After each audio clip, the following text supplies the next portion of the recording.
Hola,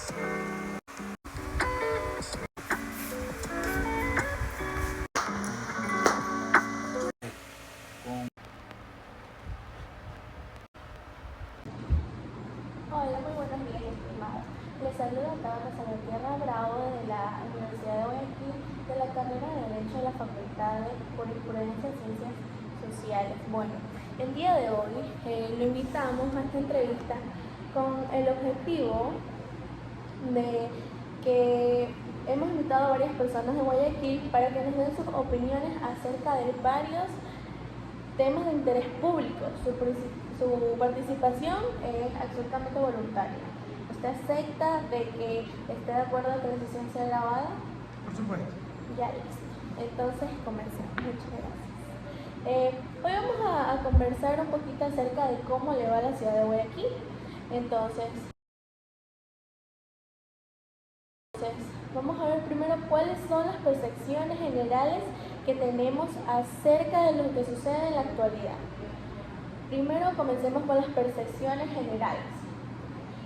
¿Qué tal le parece el rumbo por el que va Guayaquil en la actualidad? ¿Qué tal? Buenos días. No encuentro que exista un rumbo, no encuentro una hoja de ruta de la ciudad como ciudad, una planificación, una proyección por parte de quienes ejercen como autoridades en la actualidad o quienes han ejercido en anteriores administraciones, a diferencia que se la tuvo tal vez en su momento Febres Cordero y Jaime Nebot. Luego de la salida de ellos del Cabildo porteño, no encuentro un rumbo real dentro de la ciudad de Guayaquil que diga, bueno, en 15, 20 años estaremos ubicados en esta posición. Muy buena su intervención. La siguiente pregunta. Dentro de lo que ha sucedido en Guayaquil en el último año, ¿qué le parece que ha sido lo positivo?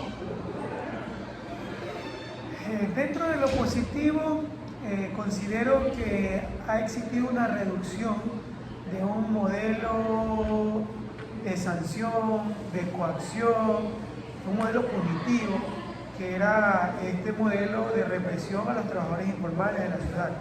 Enfrentamos varios problemas de desempleo, enfrentamos problemas de delincuencia organizada, enfrentamos problemas además de precarización laboral, y ante esta coyuntura poder entender que al menos estas personas están buscando una manera de salir, de ser captados por estas organizaciones que generan luego problemas mucho mayor a nivel del bienestar del ciudadano, generan aspectos económicos válidos, pero que sin embargo son atacados. Entonces pienso que eso sí se ha reducido como lo positivo. ¿Y ahora lo negativo? En lo negativo, nuevamente no encuentro un rumbo en la ciudad, una conexión de las autoridades municipales con la ciudadanía en general. Si yo voy por la calle, bueno, vamos a mi percepción, usted va por las calles, yo tengo un vehículo, ¿no? Y las calles de ciertos lugares que fueron arregladas al inicio de la administración del alcalde actual están nuevamente con baches, huecos. Me parece que es un tema de nunca acabar. O sea, ¿de qué depende realmente que las calles se mantengan como en ciertos lugares, como en ciertas ciudadelas? ¿Qué es lo que depende? Porque el municipio de Guayaquil, ya en 2 administraciones, no ha podido solventar estos aspectos que antes no los veíamos, que antes no se percibían de esa forma. Y además que también encuentro que, además de que las calles no se están utilizando, hay un olvido de algunas obras, sobre todo obras de transporte público. La siguiente pregunta. De todo lo que hay en Guayaquil, ¿qué es lo que le genera más orgullo? A mí como guayaquileño, el orgullo es las características particulares de las personas. Cuando hablamos de Guayaquil, más allá de guerrero, hablamos de guayaquileño, ¿no? Hablamos de esa persona que está con una entereza, sale a trabajar, se la busca por su familia, por sus hijos. Y creo que Guayaquil tiene esa característica particular dentro del Ecuador, históricamente. Y por otro lado, ¿qué es lo que le decepciona de nuestra ciudad? Más que decepción, como una visión de sentimental, no lo tomaría como una decepción, pero sí tal vez como un deseo aspiracional de lo que quiero que exista en la ciudadanía, que es conciencia política. Conciencia política en busca de poder adquirir de manera colectiva algunos logros. Creo que parte que dos administraciones no hayan logrado conectar a la ciudadanía con los proyectos de obra pública es porque hay un desapego total de la conciencia política en el ciudadano. Siendo una persona que vive aquí, en Guayaquil, ¿qué es lo que más le gusta de vivir aquí, en nuestra ciudad?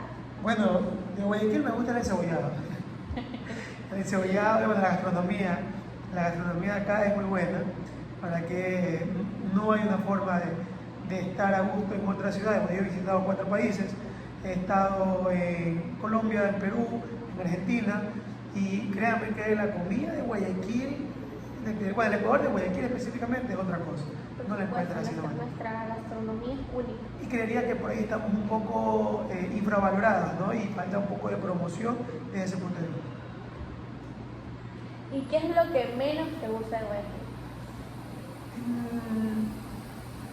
Siento que a Guayaquil le falta un poco diversificar sus rutas, por así decirlo, turísticas.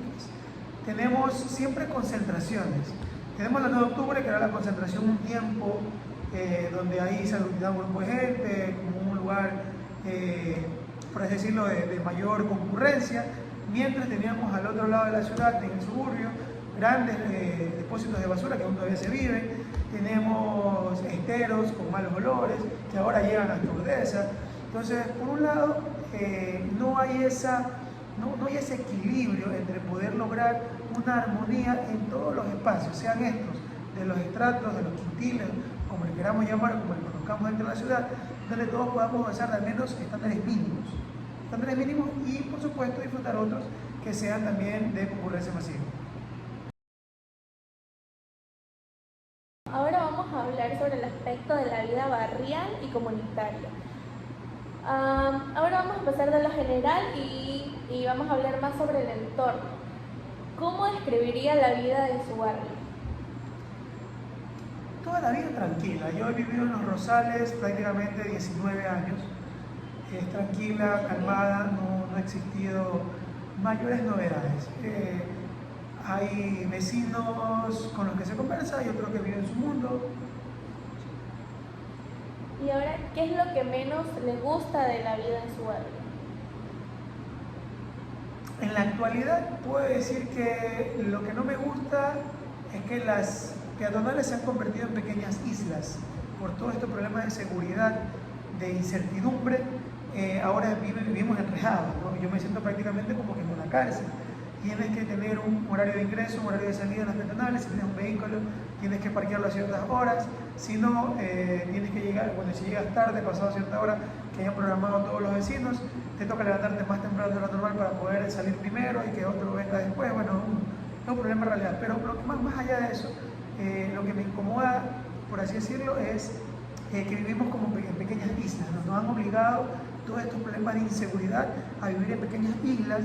Obviamente eso también nos lleva a nosotros a estar un poco reprimidos en pequeños grupos y ya no hay esa convivencia con todas las peatonales, con todo el barrio, esa oportunidad de conocer un poco más, ¿no? En ese conjunto macro. Por otro lado, ¿cómo es la convivencia con sus vecinos? Positiva, de mi lado positiva. Mis padres también viven en la planta baja. Yo tengo una casa familiar, yo tengo mi apartamento, ellos tienen su vivienda en la parte de abajo.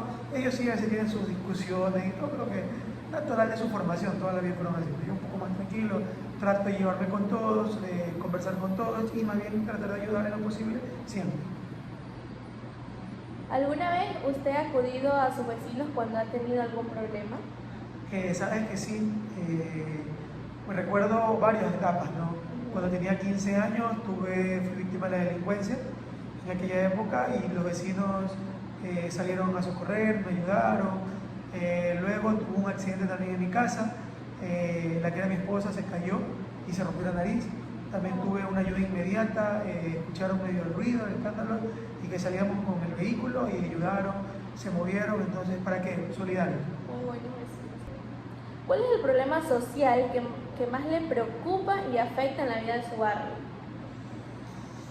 El problema social que más le preocupa son las vacunas. Hay muchas explosiones en toda la vía principal de Los Rosales. Ha habido problemas, muertes, detonaciones en negocios. Es un problema que creo que ya es un ves populis en los grupos del barrio. Se comenta mucho de esto, la criminalidad de los vacunadores, las armas, hombres armados que visitan los lugares. Es complejo. ¿En su familia o amigos ha tenido alguna experiencia negativa relacionada a este problema? Claro, un amigo desde la infancia tiene un depósito de gas en toda la principal de Los Rosales, ¿no? Justo frente al día. Él fue una persona que fue vacunada, luego tuvieron un altercado con los vacunadores y ellos detonaron su casa, a él lo estuvieron amenazados, tuvieron que salir del país casi que 8 o 9 meses.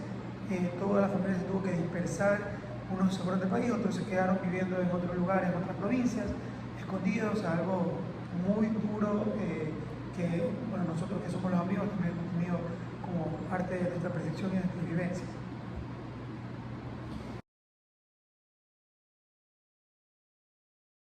La política local. ¿Qué siente usted al ver lo que sucede en la situación política actual de Guayaquil? Por un lado, considero que el alcalde logró, no sé si también es una situación universal, los problemas de Guayaquil, logró unificar a varios sectores dentro del Cabildo Porteño, en el Consejo Municipal. Y eso es algo hasta cierto punto positivo porque permitiría, en teoría, que ciertas ordenanzas avancen y eso permita también a la ciudad avanzar. Sin embargo, ya en la práctica,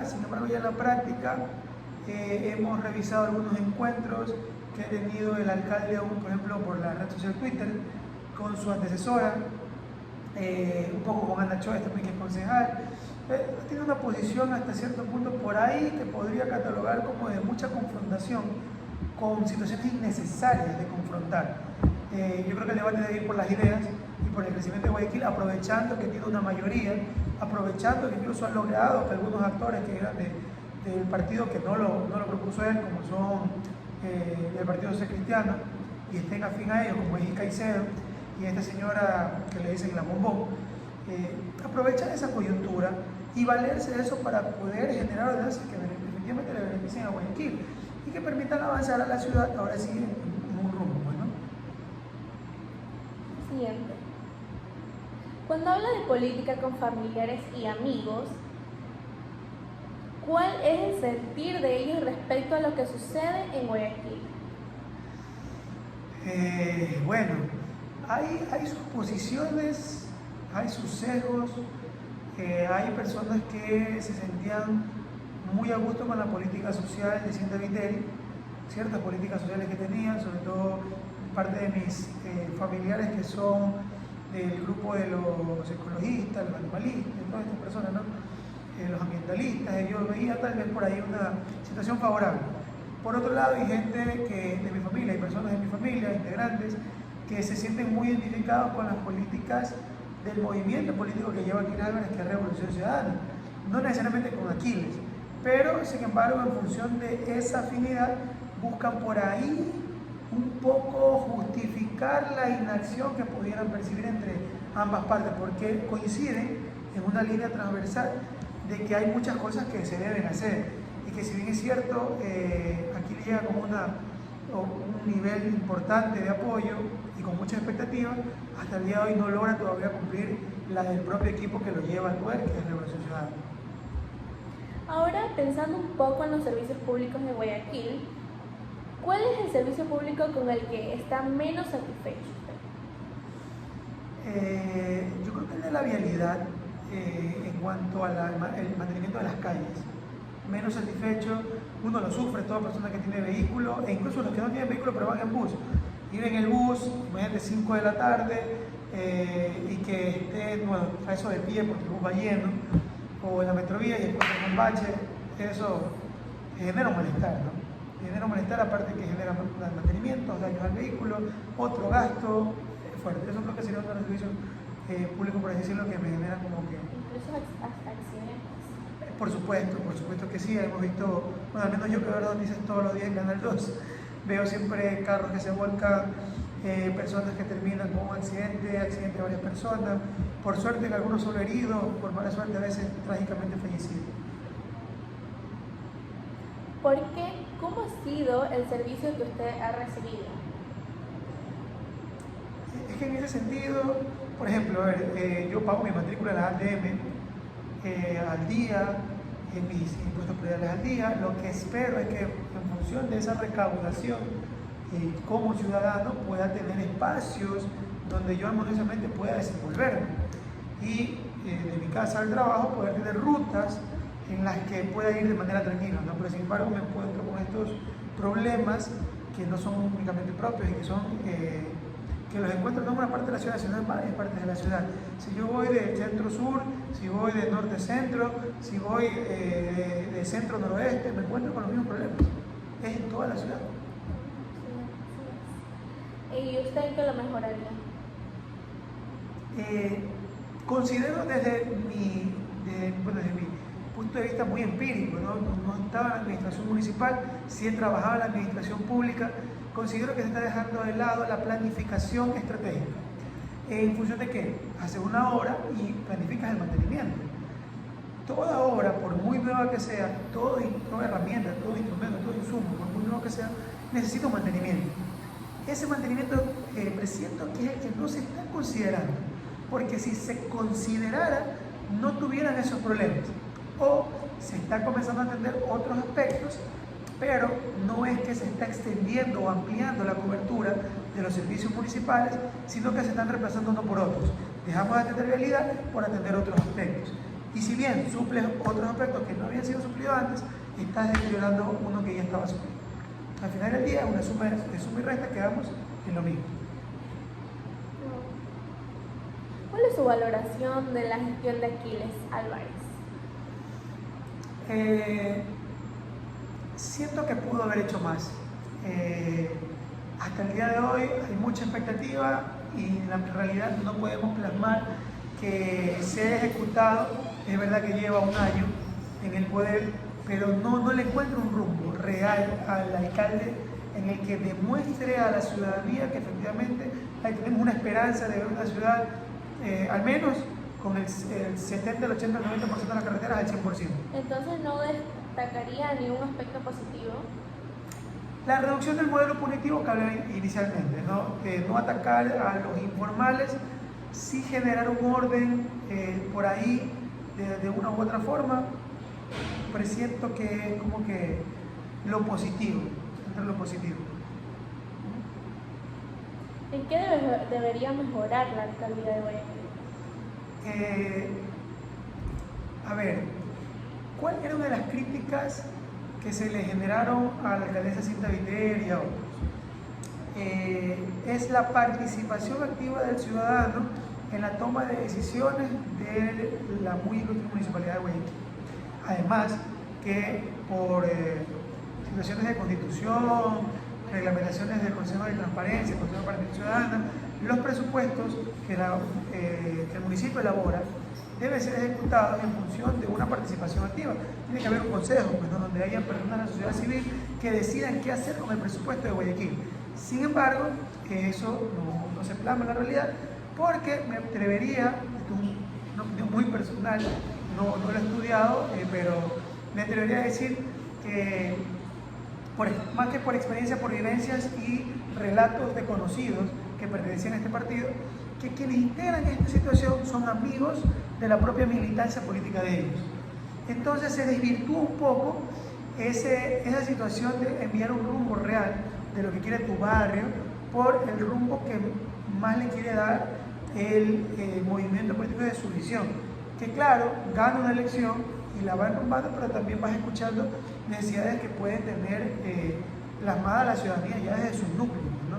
Entonces yo cambiaría que Aquiles Álvarez debería tratar de integrar esto. Tenemos un Guayaquil que ya no es solo de guayaquileños, tenemos un Guayaquil multidiverso donde hay indígenas, está el manabita, está el serrano, está la persona que viene incluso del oriente, que migra a nuestra ciudad en busca de oportunidades. E incluso en otros países que busca Guayaquil porque lo ve como una ciudad puerto, como una ciudad que tiene oportunidades aparentemente y que lamentablemente llega y se encuentra también con un tope, ¿no? Va a la informalidad. Entonces, entendiendo que Guayaquil alberga no solo guayaquileños, sino una serie de culturas y una serie de personas, por ahí debería haber una conexión más directa con todo este núcleo, con este conglomerado. Ahora por último, para concluir, vamos a hablar sobre las aspiraciones ciudadanas.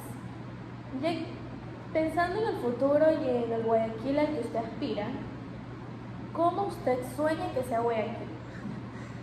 Yo ahí me atrevo a contraponer un poco el discurso del alcalde. Yo sí sueño con Guayaquil puede ser Suecia, erradicar la delincuencia. Considero que tiene que haber una política social amplia, a la par de que también implementa las recaudaciones, no solamente políticas de sanciones, sino esas políticas de sanciones tienen que ver con una situación de trabajo cultural. Por ahí se debe trabajar la parte educativa. Es verdad que no es competencia, tal vez necesariamente del municipio, sin embargo considero que sí podemos hacer algo como autoridades locales, porque son autoridades electas, son autoridades que tienen un poder de comunicación para transmitir, para reproducir y para generar cultura de conciencia política en la ciudadanía, y que eso nos lleve a algún momento a tener una ciudad coherente, consciente, que promueva situaciones positivas y que erradique la corrupción y erradique, por supuesto, estos temas de degradación social. Entonces ese sería su ideal, bueno. Mi ideal, Por último, si usted fuese alcalde de Guayaquil, ¿cuáles serían las acciones que tomaría para convertirla en su lugar ideal para vivir? Diversificaría el ámbito empresarial desde el punto de vista de los incentivos. Me explico nuevamente, las empresas, las casas pagan unas tasas, ¿no?, por uso de suelo. El uso de suelo puede ser comercial o residencial, en general. Tranquilamente, para no generar estos caos, Guayaquil tiene una situación particular, y es que no nos hemos dado cuenta, porque aún no hemos vuelto a la normalidad desde la pandemia en cuanto a la asistencia presencial en las escuelas, colegios, universidades y los trabajos, pero el parque automotriz de Guayaquil está incrementando con gran rapidez. Sin embargo, el Cabildo porteño no ha hecho nada por desconcentrar la acumulación de empresas comerciales en ciertos puntos de la ciudad. Mire usted el San Marino, frente al nuevo Supercines. Del otro lado tiene Wendy's. Más adelante va a tener un edificio que alberga más de 400, 500 oficinas con vehículos todos parqueados. ¿Dónde entran tantas personas en un embudo literal de una calle que no tiene esa capacidad? Vamos a convertirnos próximamente en lo que es Quito, tener que pasar simplemente de la Universidad de Guayaquil, para darnos una idea, 500 metros, y llegar al Mall del Sol en 1 hora, 2 horas. En eso nos vamos a convertir, porque no hay una desconcentración. En función de no solamente desconcentrarlo, porque, bueno, claro, el mercado va a tener sus opiniones y ellos preferirían estar ahí, pero sí mirando la oportunidad de diversificar también el empleo, la desconcentración del flujo vehicular del transporte público, porque si diversifico empresas, y usted como empresario, yo les digo, sabe que usted no ponga su negocio frente a San Marino, colóquelo en la Narcisa de Jesús, pero usted va a estar exento los próximos 5 años de estos impuestos, y los permisos van a salir con un descuento del 50%.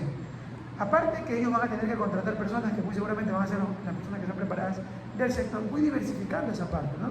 Y voy un poco desalojando ese tráfico vehicular, porque eso también te genera retrasos, problemas, contaminación y otros aspectos que aún no se viven o no los percibimos todavía como se los vive en otras ciudades como en Quito. Yo creo que empezaría por ahí. Lo segundo que haría es mantener esa política de no represión, más bien crearía los comisariatos populares. Hay muchos edificios del sector público que no están haciendo nada. En vez de atacar a los informales, les daría una oportunidad de poder tener un espacio para que estas personas en efecto pudieran desarrollar sus actividades comerciales y de emprendimiento para tener una Guayaquil más productiva. Muy buena su participación. Muchísimas gracias, querido Kevin Rojas. Gracias.